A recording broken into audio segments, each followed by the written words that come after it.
Merci. Je voudrais commencer par vous faire un petit quelque chose. C'est une proposition, vous n'êtes pas obligés. Mais ça a un lien avec les sujets sur lesquels je travaille et la façon dont on les prend. Dans le milieu de la spiritualité, dans tout ce qu'on peut lire et dans les livres qui sont beaucoup achetés, il y a aujourd'hui énormément de choses sur la vie après la mort. Certains d'entre vous connaissent peut-être quelqu'un qui s'appelle Stéphane Alix, avec qui j'ai travaillé et qui est un ami. Et c'est une question qu'il investigue beaucoup.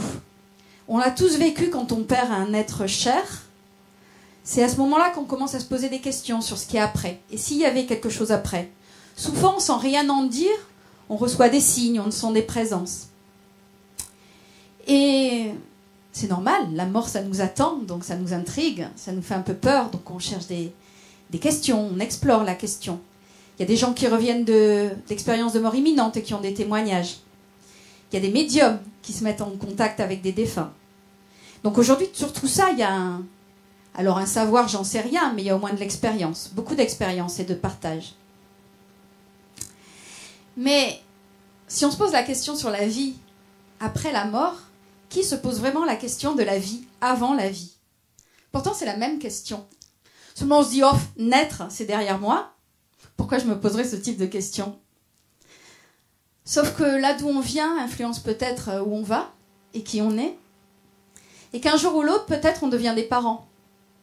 Et se demander d'où viennent nos enfants, c'est peut-être pas... Et avec quoi ils arrivent, c'est peut-être pas complètement imbécile. Et ma proposition, avant de commencer, c'est un moment de... Après on arrive en fin d'après-midi, vous êtes peut-être là depuis un petit moment. C'est un petit rituel qu'on essaie de propager avec un ami à moi, peut-être quelqu'un que vous connaissez aussi. C'était un des chanteurs de Pogo, vous savez, moi vouloir être chat, etc. Et lui aussi se pose beaucoup de questions sur la vie et le vivant et la manière dont on prend soin du vivant. Et on s'est fait la réflexion que, notamment dans les écoles ou dans la vie, quand il y a des morts, on fait des hommages, on fait une minute de silence. On sait rendre hommage à la mort, mais est-ce qu'on sait rendre hommage à la vie? Donc ma proposition, c'est d'avant que je commence à parler pendant plusieurs longues minutes, je vous propose de joindre vos mains comme ça.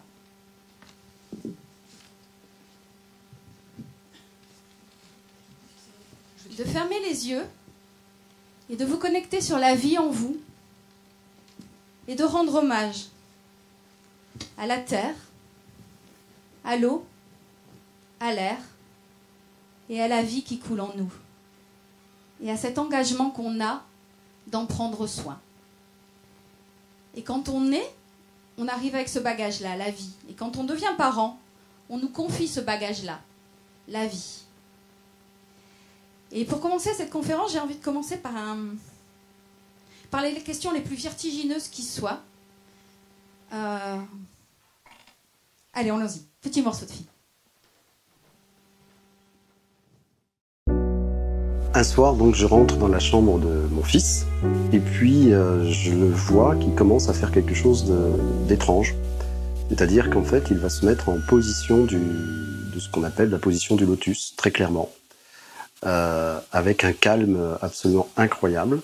Et il va commencer en fait à positionner ses mains sur ses genoux, lever sa tête et rentrer comme dans une forme de méditation.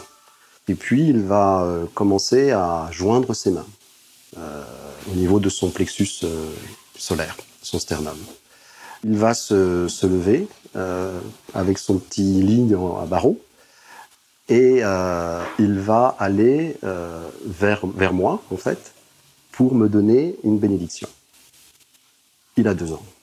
Quelques jours plus tard, il va commencer à prononcer des mots. C'était des sons qui sortaient, qui claquaient. Et puis, il va prononcer un autre son, on va dire, où c'était Ratso. Tési, tési, tési. Je ne comprenais pas du tout. J'ai un ami qui est très baigné dans la culture bouddhiste. Et quand je m'en suis ouvert à lui pour essayer de comprendre cette position qu'il adoptait du lotus, et puis ces sons qui sortaient comme ça de sa bouche, qui jaillissaient en réalité, il s'est trouvé qu'il m'a dit « Mais écoute, S'il te dit Taizératso, tu sais qui c'est? Je dis non, pas du tout. Il me dit, mais c'est le nom et le prénom du Dalai Lama. Je vais conduire Clément dans le temple, où il y a, dans ce temple, un trône. Et puis, quand il va voir ce trône, mais instinctivement, il va faire un geste circulaire de son index, et il va dire, c'est ma place. C'est ma place. Enfant, toujours, quand il est dans le temple de ce centre bouddhiste, il va nous expliquer en fait qu'il était habillé d'une robe rouge avec un bonnet jaune, qu'il va d'ailleurs dessiner très petit, d'une forme un peu pointue. Et il va dire que ce bonnet est un peu plus grand que les autres, parce qu'en fait il est chef spirituel, on va dire, dans sa vie précédente, dit-il. Il a très précisément expliqué qu'il y a eu une guerre terrible, dit-il, sur sa Terre-Soleil. Et il va donc expliquer que ce sont en fait des Chinois qui sont venus, dit-il, arrêter ses parents et lui-même.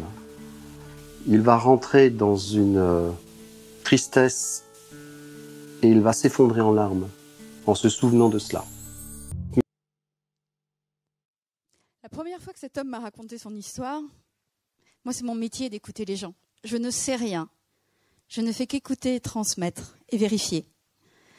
Quand il m'a raconté cette histoire, j'ai eu du mal à y croire. Mais cet homme n'a aucun lien avec le bouddhisme.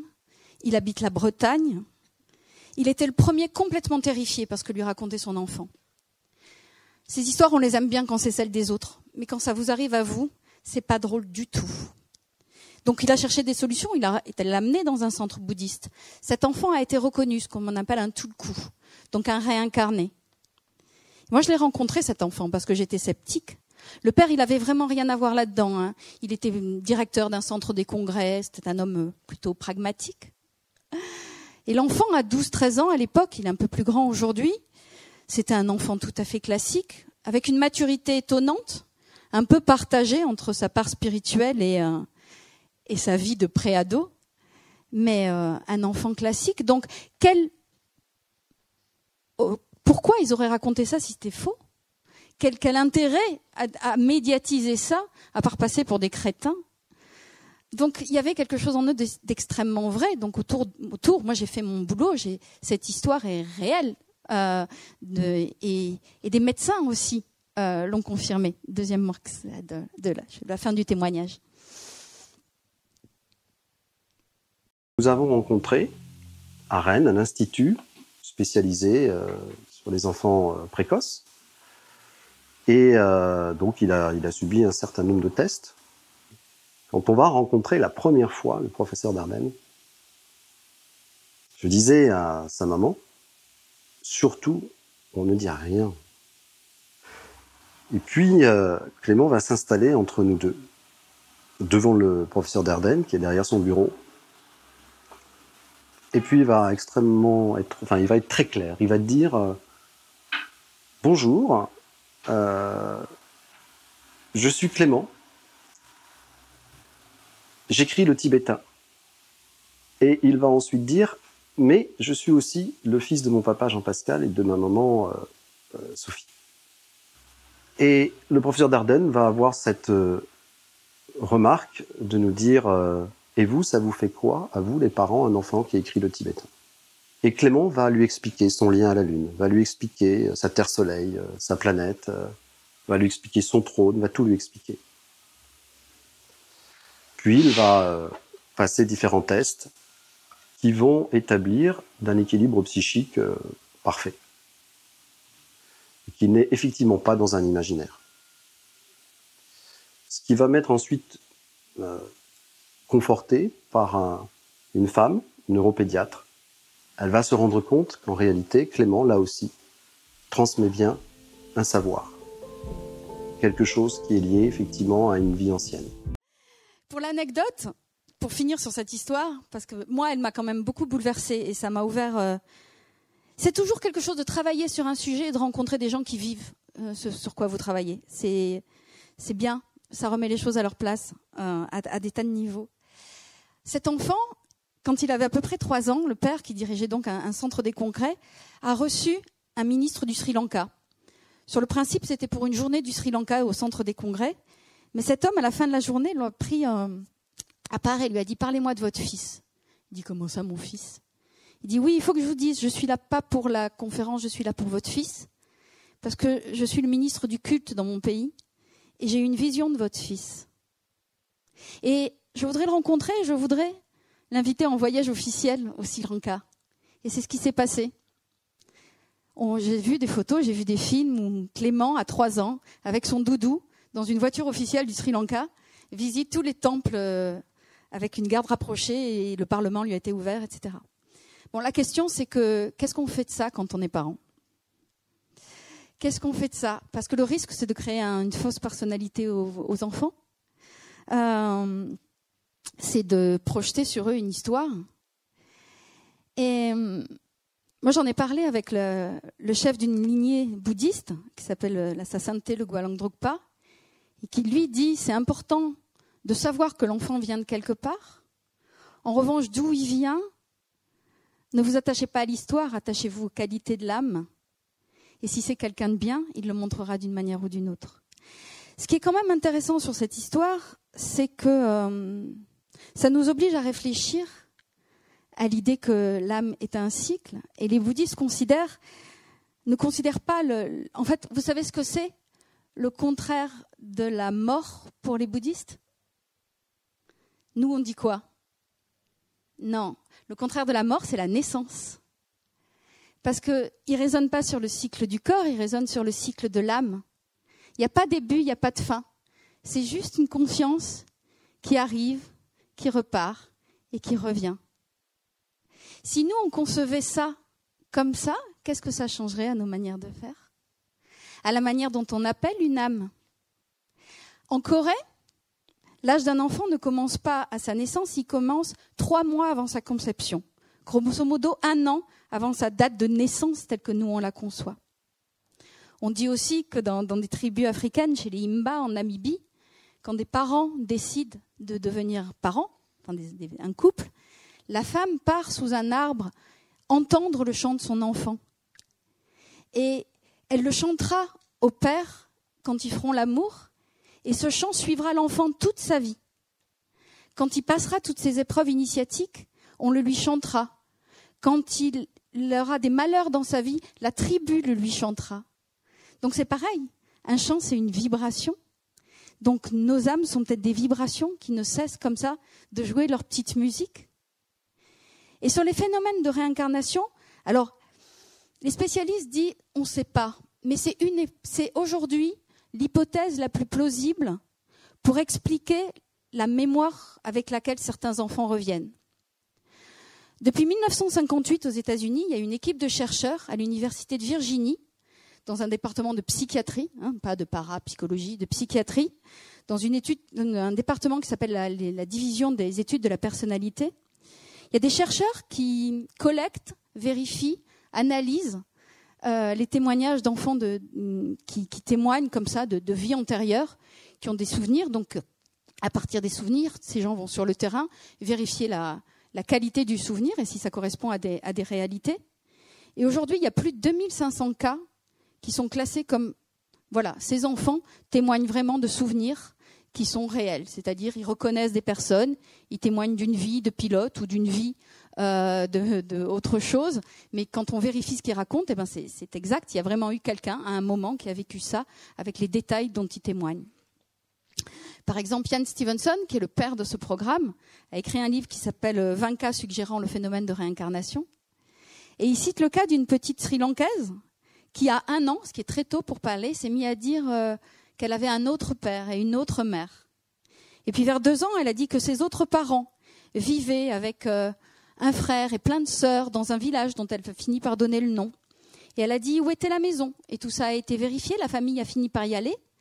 Et ils avaient perdu un petit garçon 1 an et demi avant la naissance de cette petite fille. Et quand elle était arrivée dans le village, elle a su trouver la maison. Elle a reconnu des gens. Elle a reconnu d'anciens professeurs avec qui elle a eu des conversations. Et Ian Stevenson se dit, mais d'où vient ce savoir ? À part si c'est dans l'idée que l'âme a un cycle et que cette petite fille est revenue et elle est capable d'avoir ses souvenirs.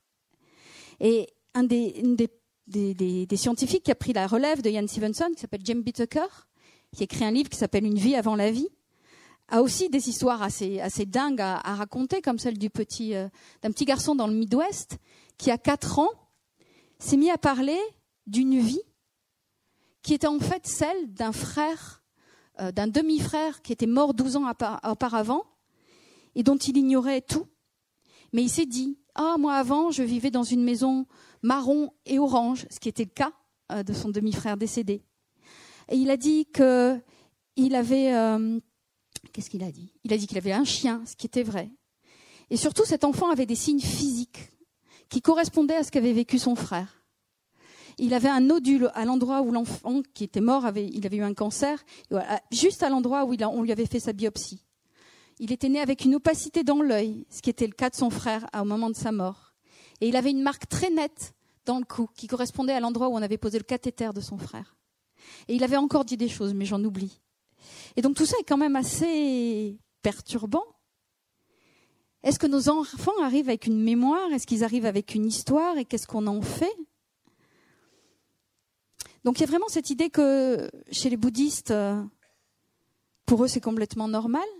Et je suis allée en parler aussi avec un autre maître bouddhiste qui s'appelle son éminence Gwala Dokampa et qui m'a expliqué sa vision de la naissance. Il m'a dit, pour nous, il n'y a pas 2 gamètes. Il y en a 3. Il y a le féminin, le masculin, et il y a le gamète de la conscience. Il est toujours là. Et le flux de conscience, il est là quand les parents font l'amour. Et généralement, il est attiré vers des gens, vers un couple, en fonction des forces du karma, c'est-à-dire de tout ce que la personne a vécu dans ses vies antérieures, de ses habitudes, de ses réflexes conditionnés, et porté par ça, il va aller plutôt vers un couple, sachant que le but, souvent quand il va s'incarner en garçon, il aura une répulsion pour le père et une attirance pour la mère en fonction de ce qu'il aura à vivre. Et quand on est une fille, c'est l'inverse. Ça, c'est la vision bouddhiste. Et après, ils disent, petit à petit, la conscience s'incarne de plus en plus densément, dans la matière, pour finir par s'incarner vraiment au moment de la naissance ou un peu après. Ok. Il y a des parents qui m'ont témoigné de ça. Pas mal, d'ailleurs. Je me souviens de cette histoire d'un couple. Ils étaient assez jeunes amoureux et puis ils sont rentrés chez eux un soir. Ils étaient assez sensibles. Et ils ont eu l'impression qu'il y avait une présence dans la maison. Pas un cambrioleur, quelque chose d'un peu plus subtil. Et elle fait de l'écriture automatique. Et elle a pris son stylo et elle s'est mise à écrire. Et ce que ça lui racontait, c'est que c'était leur future fille, qu'elle était juste là pour les observer, qu'il fallait rien qui change, qu'elle les faisait assez marrer, mais qu'ils continuent comme ça et qu'elle arriverait. Quand ? Elle a dit, vous verrez. Et ils n'avaient pas vraiment de désir d'enfant à ce moment-là, mais l'émotion qu'ils ont mis à m'en parler et les mots qu'ils ont posés dessus, c'était vraiment ça. Il y a beaucoup d'amour. Il y avait tellement d'amour déjà. Et c'est peut-être ça dont il faut nourrir nos enfants avant même qu'ils arrivent. Et puis là, on en reparlera, mais dans mon histoire, il y a 7 ans d'infertilité. Et c'est quoi l'amour qu'on met déjà avant même qu'ils arrivent ? Quelle place on fait à cette petite âme avant même qu'elle arrive ? Et comment on l'accompagne après, quand elle est là, petit à petit, en train de s'incarner ? Et ce couple-là se souvenait aussi exactement du jour où ils ont conçu cet enfant. Elle a dit, il y a quelque chose qui nous a enveloppés. Pourtant, on avait déjà des rapports assez forts. Mais ce soir-là, c'était tellement fort et c'était tellement évident. La femme m'a dit, je me suis levée pour boire un verre d'eau et je savais que j'étais enceinte. Et ça, il y a tellement de parents qui en témoignent, c'est-à-dire que, et de femmes notamment. Il y a un moment où on sait. Et est-ce que c'est parce que la conscience de notre enfant est là ? Est-ce que c'est parce qu'il y a déjà un lien ? Moi, je l'ai un peu vécu. Mon histoire est celle que je raconte dans mon livre, en fait, la conférence s'appelait « Un bébé enfin », mais en fait, c'était pas ça. « Un bébé enfin », c'est le nom du livre que j'ai écrit sur mon histoire. Je me posais pas du tout ce genre de questions, ni sur l'âme, ni sur la naissance, ni sur tout ça, jusqu'à la naissance de mon fils, je vous l'ai dit en introduction. À peu près au même moment, c'était début 2010, la médecine occidentale m'a dit que j'aurais jamais d'enfant. circuler, rien à voir, rien à tenter. Une fois tous les tests faits, après 7 ans d'infécondité, le médecin nous a dit, si vous voulez un enfant, adoptez. Parce que vu vos âges, la durée de votre infécondité et vos taux de réserve ovarienne, je vous fais pas le détail, qui étaient vraiment assez minables, ne vous lancez pas dans des processus de fécondation in vitro, ça ne marchera pas. Ce sera long, douloureux et inutile. À peu près au même moment, moi je faisais beaucoup de reportages en Inde à l'époque, j'ai rencontré un médecin ayurvédique. On allait rejoindre une amie, ça n'avait rien ni de journalistique ni de thérapeutique, et on a commencé par passer 3 jours dans sa clinique. Et mon mari a parlé de cette histoire d'infécondité à ce médecin, et ça m'a mis très en colère. On le connaissait d'Indev d'Idadan, et je considérais que c'était 1, très intime, et 2, que ça commençait à devenir très tabou. Mais le médecin, ça m'a intéressée. Et la manière dont il m'a parlé de ma naissance a commencé à changer des choses en moi. Il m'a dit, Réjeanne, une naissance, c'est d'abord une énergie qui attire une autre énergie. Pour nous, le phénomène, il est uniquement vibratoire. Pas biologique aussi, mais la biologie se met au service de la vibration. Donc, et ça se retrouve dans tout l'Ayurveda, c'est-à-dire qu'un enfant, c'est une énergie. Et donc, en tant que parent, de quelle énergie on rayonne? Et comment on détoxe d'abord qui on est, biologiquement, émotionnellement, pour faire de la place? Et dans la vision ayurvédique, la beauté et l'harmonie en soi et autour de soi attirent la beauté et l'harmonie. Donc plus on a une vibration de qualité, plus on va attirer une vibration de qualité. Et ça rejoint cette histoire de karma où en fait l'âme serait repoussée vers les parents en fonction de ce qu'elle a vécu avant. Donc il y a vraiment cette idée de force. On dit beaucoup dans les milieux spirituels que l'âme choisit, mais ce n'est pas un choix intellectuel. Alors ce serait drôle d'imaginer qu'il y a des petites âmes quelque part qui sont là, en train de dire « Oh, celui-là et celle-là, bon, qu'est-ce que t'en penses ? Ah non, moi je préférerais vivre dans ce pays, et puis plutôt dans cette époque. » Alors c'est peut-être un peu ça. Mais selon la vision indienne, moi je ne sais rien, je ne fais que rapporter ce que les traditions expérimentent depuis presque 3000 ans. Et généralement, si ça reste là, c'est qu'il y a un peu de vrai. C'est vibratoire, et c'est intéressant de le voir comme ça, parce que ça nous implique aussi. Voilà. Et donc voilà, à partir du moment où on vibre bien, qu'est-ce qui se passe? Et des histoires comme ça de parents qui se sentent en contact avec l'âme de leur enfant avant même qu'elle soit là, il y en a d'autres. Il y a quelqu'un qui est assez connu dans ces milieux, qui s'appelle le professeur Olivier Chambon, qui est psychiatre, et qui lui aussi a été en contact avec sa petite fille, qui s'appelle Milona, avant même qu'il arrive. Il avait 3 adolescents, il voulait absolument pas redevenir parent. Mais il était en Pérou, il faisait une diète chamanique, et dans ces états-là, il a eu accès à des informations qu'il ne pouvait pas savoir, et des choses avérées, notamment qu'il a eu un grand frisson au moment où son cabinet, à des milliers de kilomètres de là, était en train d'être inondé. Il a eu des informations sur des gens qu'il ne connaissait d'Indev, d'Inadam, mais qui sont avérées vraies le lendemain. Et parmi ce flot d'informations, il a eu un contact avec une âme d'une petite fille qui lui a dit « J'arrive, et je m'appelle Milona ». Elle a dit « Ah mais non, ça va pas être possible ». Elle a dit « Si ». Il a appelé sa femme, il a raconté ça, et quelques mois après son retour, elle était enceinte, enfin ils étaient enceints. Et aujourd'hui, Olivier dit « Je ne conçois pas de ne pas avoir vu cet enfant », mais elle lui a fait signe, et ce signe-là lui a permis de savoir qu'il fallait qu'il accepte de redevenir papa. Alors le contact est là, l'âme s'incarne. Alors qu'est-ce qui se passe après, si on est vraiment sur ce cycle de l'âme? Alors là, c'est difficile, parce qu'on n'a pas les médiums pour nous dire. Les enfants, à part quelques-uns, ne témoignent pas de ce qu'ils ont vécu quand ils étaient dans le ventre de leur mère. Ce que disent les traditions, et quelqu'un après dans des milieux plus ésotériques comme Anne Givaudan, qui a écrit un livre qui s'appelle Les 9 marches. Anne Givaudan, c'est une dame qui a la capacité de sortir de son corps et de faire des voyages astraux. Et dans un de ces voyages astraux, elle a été en contact avec une âme en train de s'incarner. Et elle raconte que quand l'âme, avant même de choisir ses parents, est une entité assez adulte.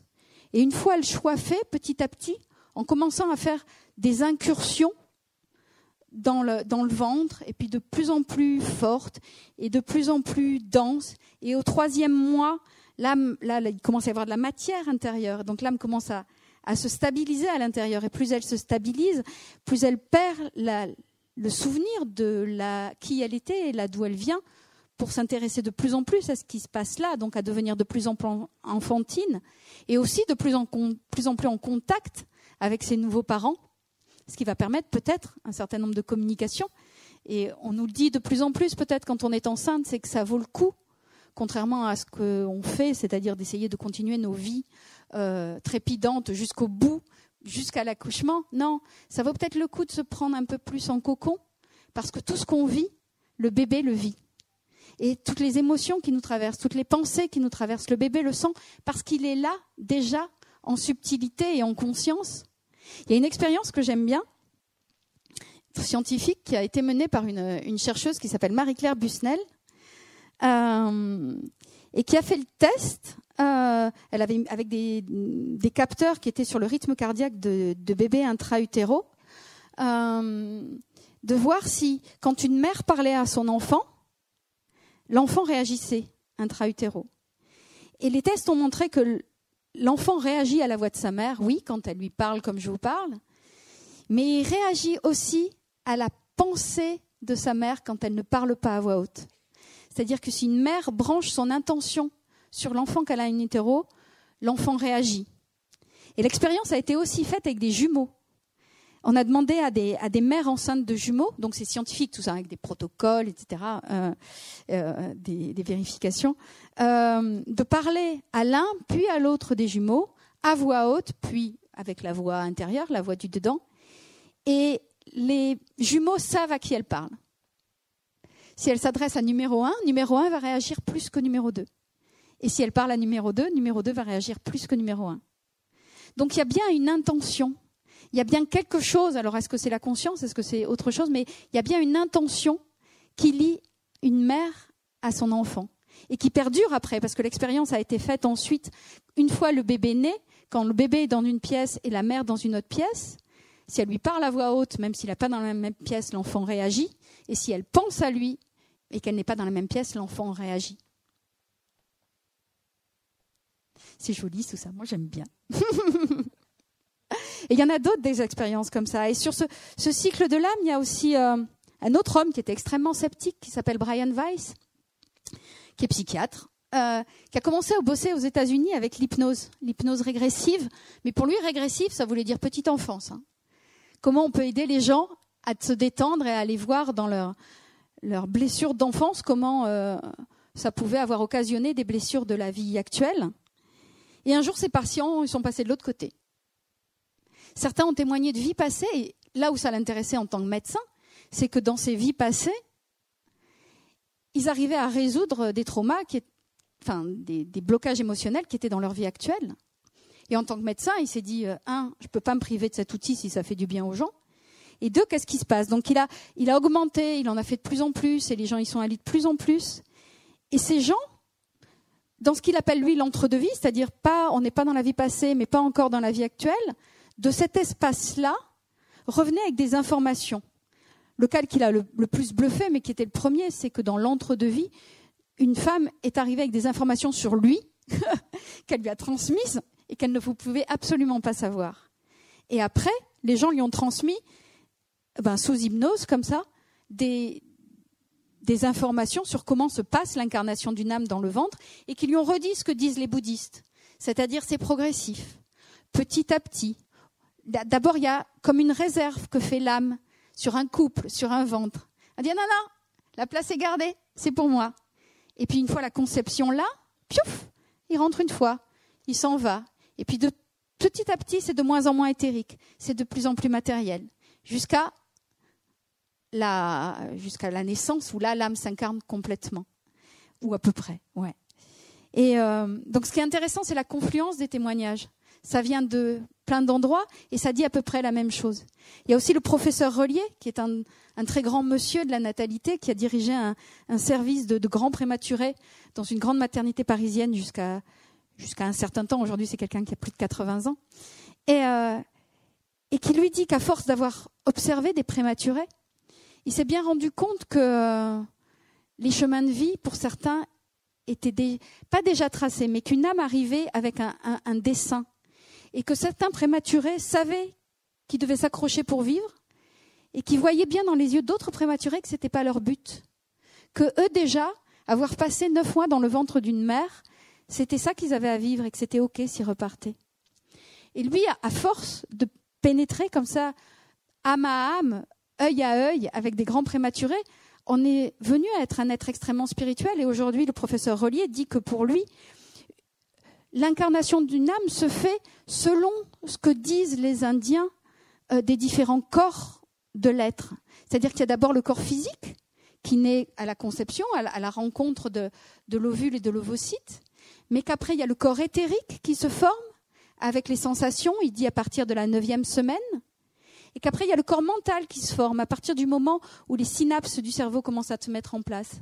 Donc pour lui, il y a presque une réalité biologique au fait que l'être, c'est aussi tous ces corps-là, du plus biologique au plus subtil. Alors je vais jeter un œil sur ma montre parce que je ne sais pas du tout où j'en suis.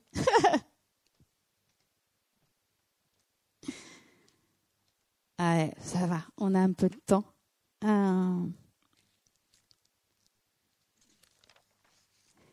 Ouais. Ouais. Et donc il y a dans cette histoire, et c'est pour ça que c'est intéressant quand on devient parent, mais aussi pour soi. Mais là, je vais prendre sur pourquoi c'est intéressant de se demander s'il y a une vie avant la vie et si une âme est déjà là.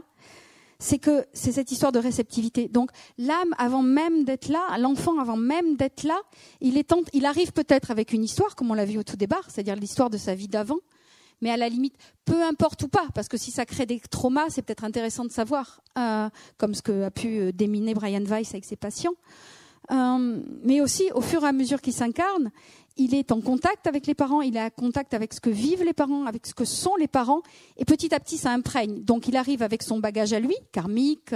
Il est aussi, après, ce mélange avec le fruit d'une biologie, donc la génétique, avec le bagage émotionnel des parents, avec ce qu'ils sont en train de traverser. Et tout ça construit qui ils vont être.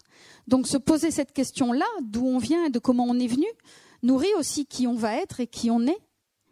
Et sur une des hypothèses de la réincarnation, il y a une histoire que j'aime bien, parce qu'elle contourne le problème, mais elle le montre autrement.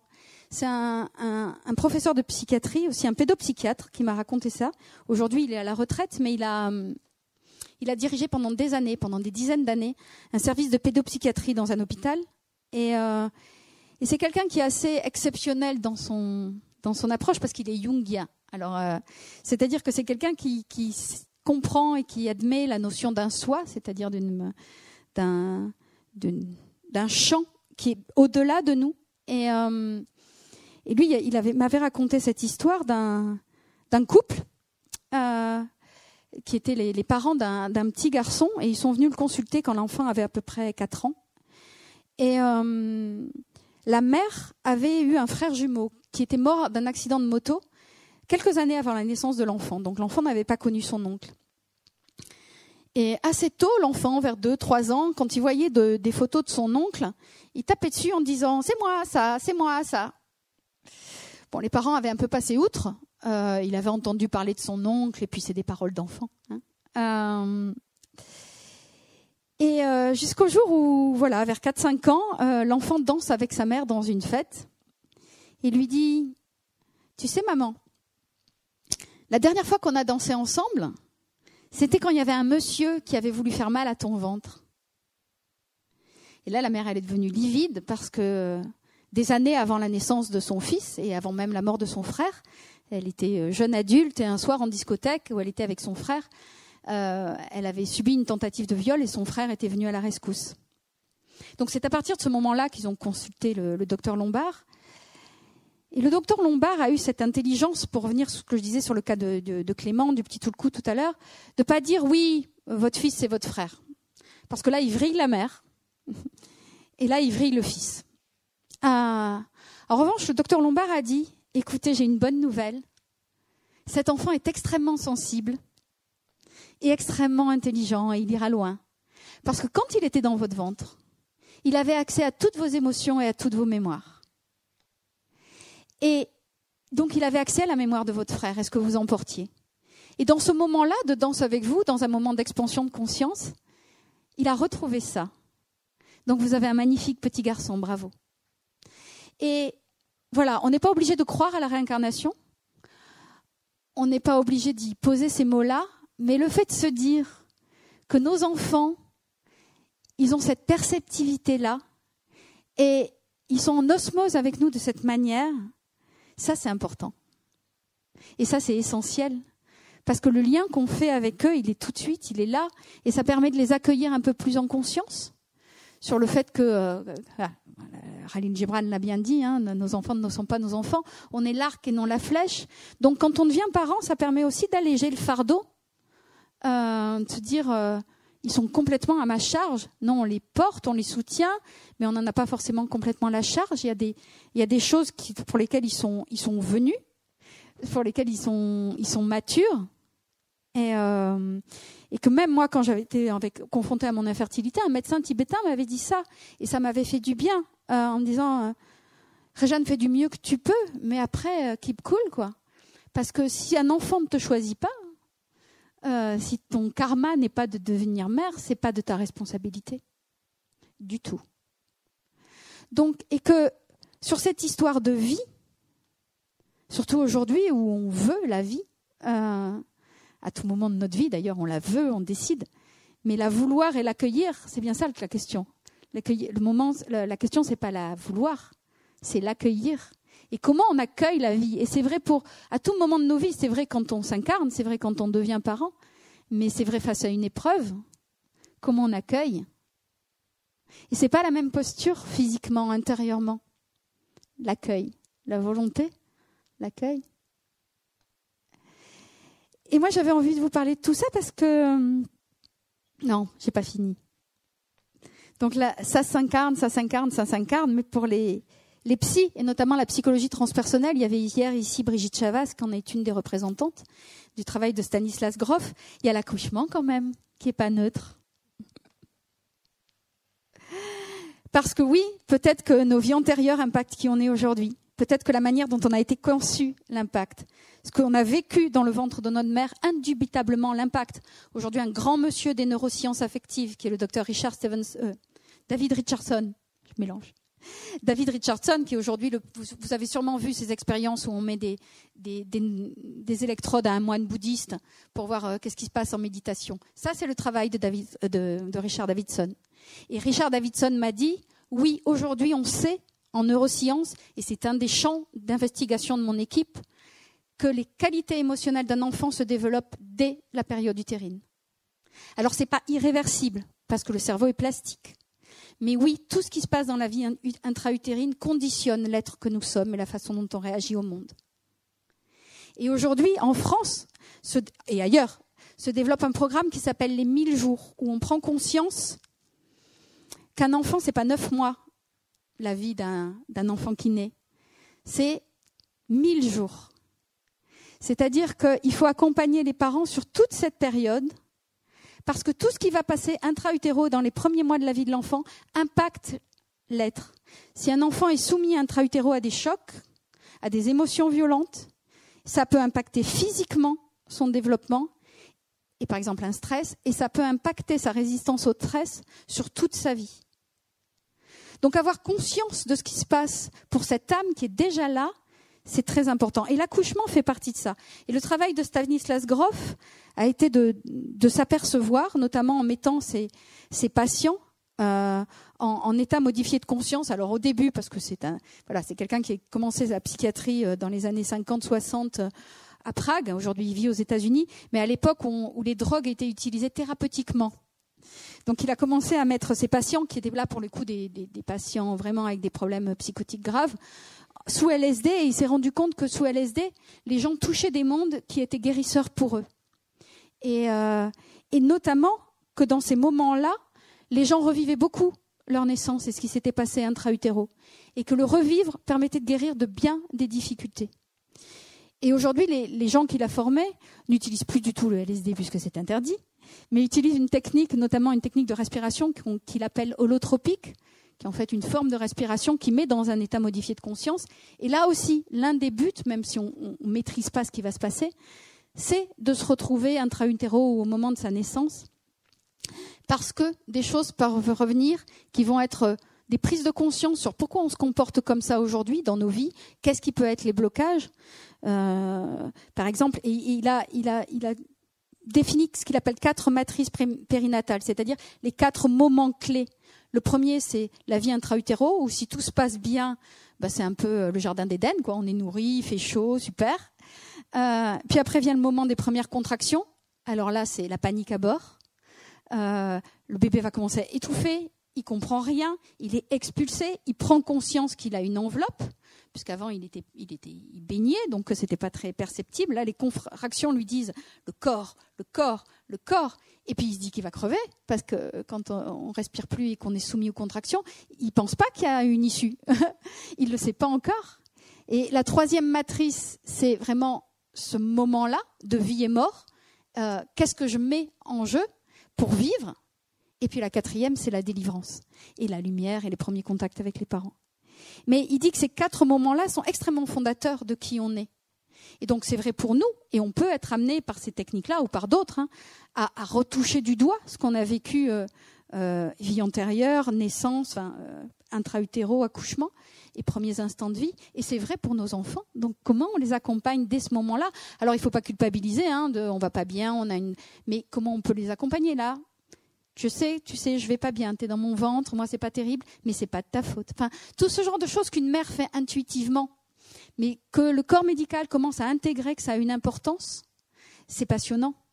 Parce qu'aujourd'hui, en France, au ministère de la Santé, on se demande comment mieux accompagner les couples émotionnellement, psychiquement, sur cette période-là, pour que les enfants qui en naissent ne soient pas porteurs de tout ça.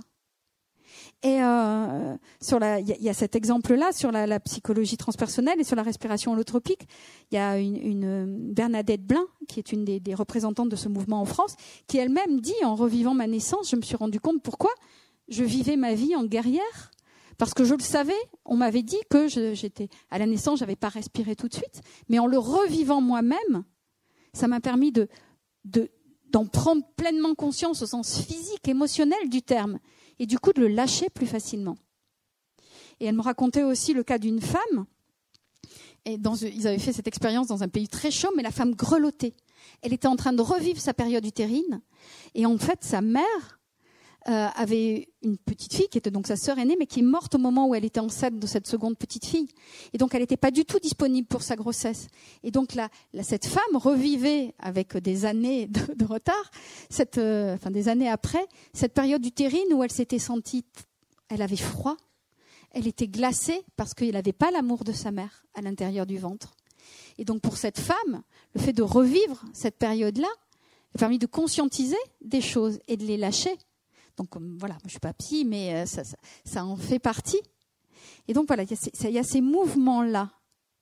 Et donc comme voilà, parfois on a besoin d'aller chercher qu'est-ce qu'il y a après la mort pour nous rassurer, pour être en contact avec nos défunts, pour donner une perspective plus large à la vie. C'est intéressant aussi de se dire, de boucler la boucle et de se dire, on vient de quelque part, et comme le dit Bernadette Blin, savoir d'où on vient et comment on est venu a une incidence et peut donner une direction à où on va et où est-ce que je dois aller.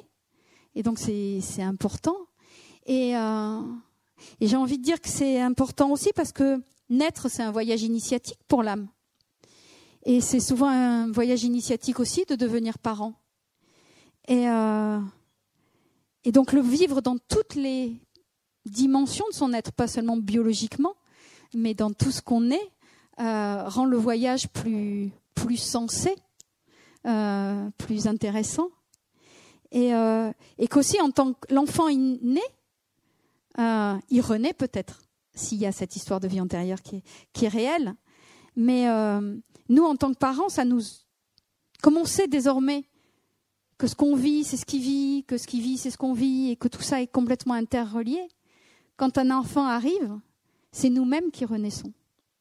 Et c'est d'arriver, et ça, j'en discutais avec Michel Audin ce matin, c'est tout ça qui est en jeu, que ne considérer la naissance que comme une mécanique biologique sur laquelle on peut agir mécaniquement, c'est se priver d'une dimension essentielle de ce qui se trame pour l'être et de ce qu'est l'être. Voilà, merci beaucoup.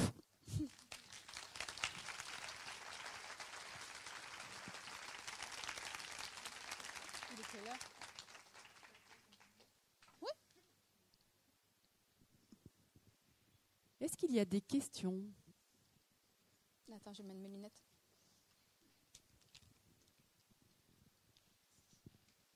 Bonjour. Bonjour. Je vais essayer de dépasser ma timidité. Ça ne marche pas ? On m'entend mal. Ou c'est moi qui parle pas fort peut-être ? Non, c'est pas. Ouais. Mais là, j'entends quand même. D'accord.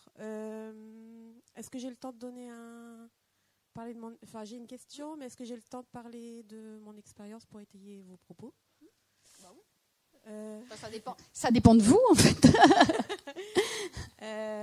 Donc moi, je suis médium. Et la plupart... Donc, je me mets facilement en état modifié de conscience. Et donc, effectivement, la plupart du temps, j'étais en contact avec des défunts et je m'intéressais à la vie après la mort. Et un jour, j'ai vécu l'inverse, c'est-à-dire, effectivement, la vie avant la vie. J'étais en état modifié de conscience et j'ai revu avant de m'incarner. J'avais demandé à mes guides, en fait, de me pousser si moi, j'y allais pas spontanément. Du coup, c'est ce qu'ils ont fait. Ça a eu des incidences sur ma vie. Parce que j'avais pas cette info que c'est moi qui avais fait la demande à ce qu'ils me poussent. Et donc j'ai revécu le truc et puis là j'ai refait le truc, c'est moi qui décide d'y aller, tout ça. Et j'ai vécu aussi quand j'étais dans le ventre de ma mère. J'ai su l'histoire après, mais en fait au bout de 6 mois normalement elle était censée accoucher. Sauf que de par son histoire, ma mère elle a eu peur et elle a voulu me garder jusqu'à la fin en fait. Et sauf que moi, des 6 mois aux 9 mois, j'ai vraiment vécu comme quand, je sais pas, imaginons on est dans la nature, on tombe dans une grotte. Au début, on espère que quelqu'un vient nous sauver. Et puis au fil du temps, on se dit qu'il n'y a personne qui viendra. J'ai vécu ça. Du coup, quand je suis née, je faisais plus confiance à la médecine.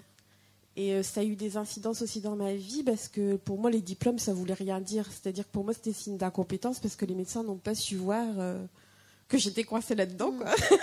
Aujourd'hui, ça va mieux. Bref, et ma question, parce que vous disiez que l'enfant, il choisit, et c'est dans le sens pas intellectuel, mais au niveau vibratoire. Je voulais savoir si vous aviez étudié les contrats d'âme. Parce que de ce que je sais sur les contrats d'âme, on choisit quand même avant, tiens, toi tu seras mon frère, toi tu seras ma sœur, tiens, il se passera telle chose, tu seras mon mari. Alors, j'ai pas étudié. Effectivement, les médiums témoignent beaucoup de ça. Les images qu'on a vues au début sont extraits d'un documentaire qui sera disponible dans 3 semaines sur ce sujet. Et il y a Agnès Thévenin qui témoigne de ça, qui est des petites âmes qui ont des contrats d'âme et qui disent qu'ils choisissent, des parents. Et puis souvent, c'est toujours un peu les mêmes personnes. Un coup, ce sera ma grand-mère, un coup, ce sera mon père, etc. Là où moi j'ai pas de prise, c'est que personne ne m'a témoigné de ça à ce point-là. C'est effectivement ce que dit une branche de la spiritualité. Et pourquoi pas ? C'est-à-dire qu'on a souvent ce sentiment de reconnaître des gens quand ils se présentent à nous, comme si on les connaissait déjà. Après, à quel point c'est intellectuel, à quel point c'est si c'est dans ces plans de l'entre-deux-vie. Alors il y a un autre médecin qui a beaucoup travaillé là-dessus en hypnose et qui témoigne de choses un peu comme vous, c'est-à-dire qu'à un moment il y a des âmes, elles veulent pas y aller, donc les guides, allez, maintenant tu y vas, et que ça crée des problèmes d'incarnation, d'être prise à la terre, quoi, parce que quand on veut pas y aller, on a toujours une part de nous qui se met dans un coin, on dit mais non, mais ça va pas aller là. Ouais, il y avait ça. Voilà. C'était, mais moi j'ai dit non. Oui, mais non. Et que l'âme à un moment, elle traverse un voile et que elle est toute seule parce que les guides s'éloignent et que là ça devient quand même un peu vertigineux, et puis pouf, 3 semaines après la conception, premier grand saut dans le vide, dans la matière, qui peut être assez douloureux. Donc il y a des témoignages comme ça. Après moi je l'ai pas intégré parce que en journaliste il me faut plusieurs quand plusieurs traditions disent la même chose, je me dis là il y a quand même quelque chose, et ça fait 3000 ans qu'ils expérimentent le truc. Sur les contrats d'âme, oui, on en parle. J'ai pas de témoignages qui me permettent de dire c'est un choix extrêmement délibéré. Alors aussi dans comment il s'appelle, il y a un médium brésilien qui a écrit beaucoup là-dessus et qui disait c'est presque par ordinateur. Alors qu'est-ce que j'ai là, voilà, c'est plutôt cela. Nous on te conseille cela, qu'est-ce que tu veux, dans quelle époque, etc. Peut-être J'aime bien l'idée de me dire que malgré tout, il y a un mouvement. Et c'est ce que disent aussi les bouddhistes, c'est-à-dire que moins une âme a fait un travail sur elle, plus la réincarnation va être rapide. C'est-à-dire qu'on est tellement poussé par les forces du karma que on meurt, on y retourne. Et plus on fait un travail sur soi et de méditation et de conscience, à arriver à cerner notre conscience et à avoir conscience de qui on est, d'avoir du recul par rapport à la matérialité de nos êtres et à la causalité de nos êtres, et ben plus on va être à même, une fois mort, de rester un peu en stand-by dans les landes pures, là, de se dire ok, c'est quoi la suite pour moi? Et donc les forces du karma, elles seront de moins en moins actives, jusqu'aux éveillés qui, eux, vont rester dans les landes pures, en disant je n'ai plus besoin d'y retourner parce que j'ai plus de force du karma derrière moi. Tout ça, c'est nettoyé. Le karma, c'est vraiment cause à effet. Voilà, j'ai encore des choses à travailler, j'ai encore des choses sur lesquelles je suis pas nickel, donc j'y retourne. Et ça nous pousse malgré tout. Et je veux pas y aller. Ah bah si, tu retournes quand même parce que t'as pas fini le job, quoi. Donc c'est un peu ça. Il y a ce choix, mais c'est pas complètement un choix. On a quand même un guide quelque part qui nous fout un gros coup de pied aux fesses. Et après, les éveillés, eux, puisqu'ils sont tout conscience, donc le karma, il est nettoyé, eux peuvent décider de rester au nirvana ou de revenir comme les bodhisattvas en disant « Ok, je suis nickel, mais le monde a besoin de guides, dont je redescends. » Donc, en fait, ça se rejoint. Mais j'aime bien l'idée de se dire qu'il y a un mouvement, parce que ça va avec la vie, le mouvement. Et que dans ces approches d'âme à âme, de contrat d'âme, je trouve, c'est peut-être juste, j'en sais rien, mais je trouve ça très intellectuel. Et sur les mouvements de vie, comme le disait ce matin le docteur Audin, il faut lâcher le néocortex et se laisser juste porter par ce mouvement-là, en fait. Vibratoire, énergétique, allez, on y va, quoi. Et ça part complètement de là, quoi. Oui, moi donc j'ai une question. J'ai été donc très touchée par votre histoire personnelle, mais j'ai juste une curiosité. Ouais. Vous n'êtes pas allé jusqu'au bout. Ouais. Est-ce que c'est volontaire ou est-ce que vous pouvez nous en dire plus sur la venue de votre fils? J'en étais restée. Oui, il est donc oui, peut-être que j'ai zappé en fait. Oui. Donc oui, parce que bon. Votre infertilité. Alors c'est vrai, j'ai pas dit. J'ai pas dit. Oui. Écoutez donc. Voilà, donc j'avais ce diagnostic et en même temps il y avait cette rencontre avec le médecin indien. Donc j'y ai passé 3 jours, ce médecin indien, puis après je suis partie en reportage. Et quand même, comme ces quelques 3 jours et ce qu'il m'avait dit de sa conception de la naissance et la qualité des soins aussi, qui s'intéressaient à mon corps, voilà, où moi j'étais quand même beaucoup dans la volonté. Je faisais plein de choses et je construisais ma vie. Et là, d'être touchée émotionnellement et d'être, voilà, je pense que ça a libéré des choses dans mon corps et des choses que je n'aurais pas pu à l'époque toucher intellectuellement parce que c'était douloureux qu'on me parle de ça ou qu'on me donne des conseils là-dessus. Alors que l'Ayurveda a eu l'intelligence de passer par le corps et pas donc à débloquer des choses malgré moi. Voilà. Et donc au final, j'ai passé 15 jours, c'est cet homme, sur des soins qui n'étaient pas axés à infertilité. C'était les soins que reçoit n'importe quel occidental fatigué qui va se payer 15 jours de massage au Kerala. Mais malgré tout, je suis rentrée en France avec alignée, en me disant il est temps que je fasse des choix dans ma vie. J'étais rédactrice en chef d'un magazine qui était un trimestriel. Je suis allée voir mon directeur de la rédaction et je lui ai dit écoute, tu sais, moi j'ai besoin de temps pour moi. Je veux refaire du terrain. C'était même assez éloigné de ces idées d'enfant. Mais en me disant j'ai besoin de temps pour moi, donc je suis là 3 mois pour le magazine et le 4e mois, là où c'est une période un peu plus floue avant qu'on s'y remette, je suis pas là. Je ne sais pas ce que je vais faire, je vais prendre du temps pour moi, je vais refaire du terrain, je vais travailler pour d'autres gens, refaire du grand reportage, parce que moi, c'est ce que j'aime, le terrain. Et il a dit OK, mais c'était important pour moi. Et je pense que dans cette acceptation de mon désir, dans cette acceptation de d'abord faire ce que j'avais envie d'accomplir, dans cette capacité à m'écouter davantage que m'avait donné l'Ayurveda par ces 15 jours de recentrage, je me suis remis en mouvement, justement. Dans le mouvement de la vie, dans le mouvement de qu'est-ce qui est bon pour moi. Et dans tout ça, dans tout ce que avait pu me dire le médecin, et dans tout ce que j'ai remis en mouvement, je crois que mon fils a trouvé sa place. Parce que je renourrissais quelque chose en moi d'assez épanoui, où j'ai lâché le contrôle, où j'ai lâché l'envie de me dire c'est comme ça que ça doit être. J'ai lâché la douleur aussi. Et ça, je pense que le constat d'infertilité de la médecine occidentale m'a aidée. Parce qu'ils m'ont dit, il n'y a rien à faire, ma grande. Donc arrête d'y penser. Et je pense que dans ça, malgré tout, il y a une détente corporelle et que mon fils a trouvé sa place dans tout ça. Donc, voilà. Je suis rentrée en France, j'ai pris du temps pour moi. J'ai fait des choses qui me faisaient plaisir.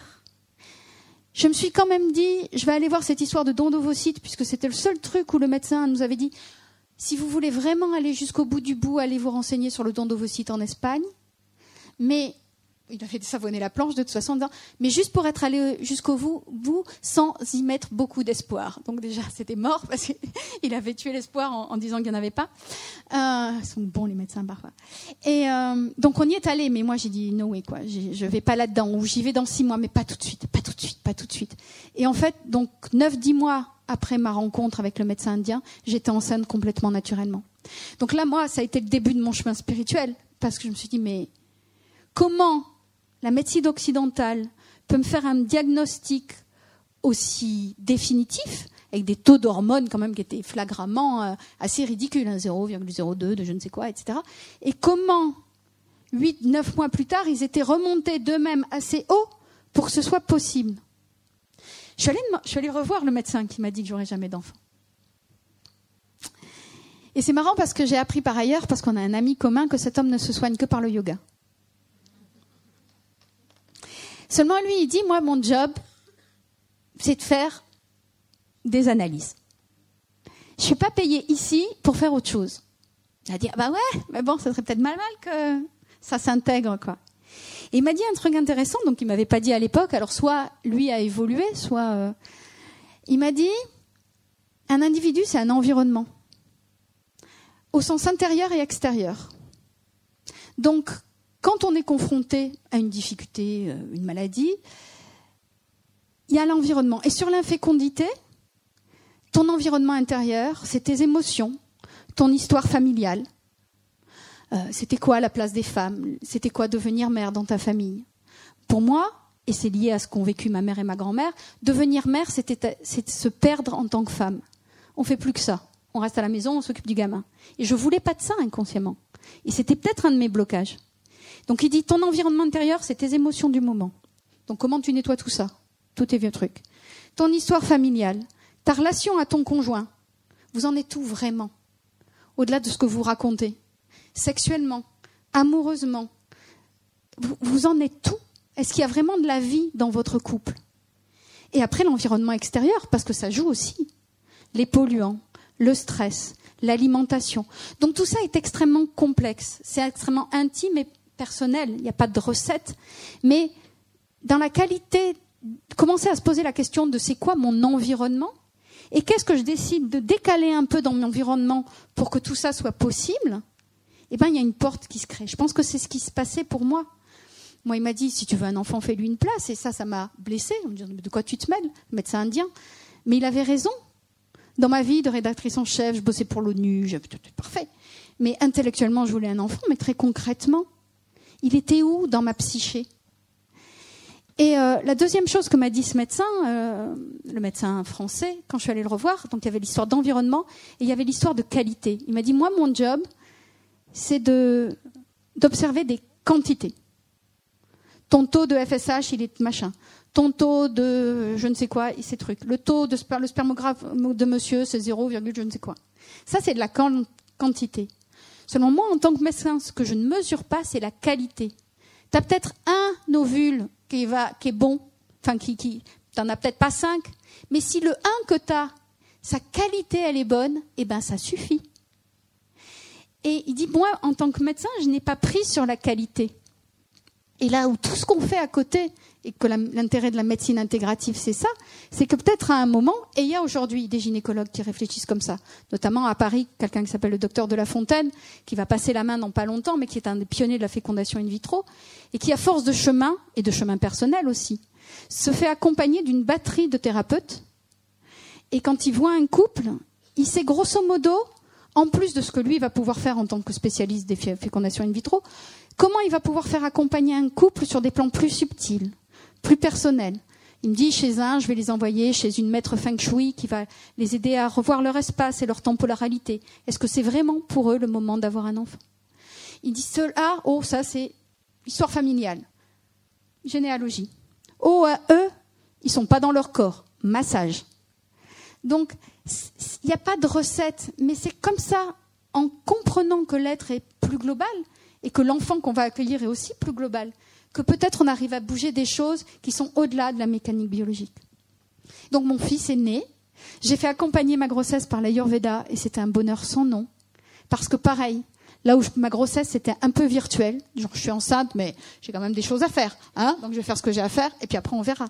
Non, là, retourner quelques semaines au Kerala pour me faire masser enceinte m'a remis dans la conscience de ce que c'était qu'être enceinte et d'avoir cet être qui grandissait en moi et m'a remis dans cette sensualité-là. Et c'était extrêmement important, donc j'ai eu une grossesse fabuleuse et mon fils est né comme une fusée. Donc voilà, et aujourd'hui il a 8 ans et moi qui ne voulais pas lui donner un prénom étranger, il porte un prénom indien.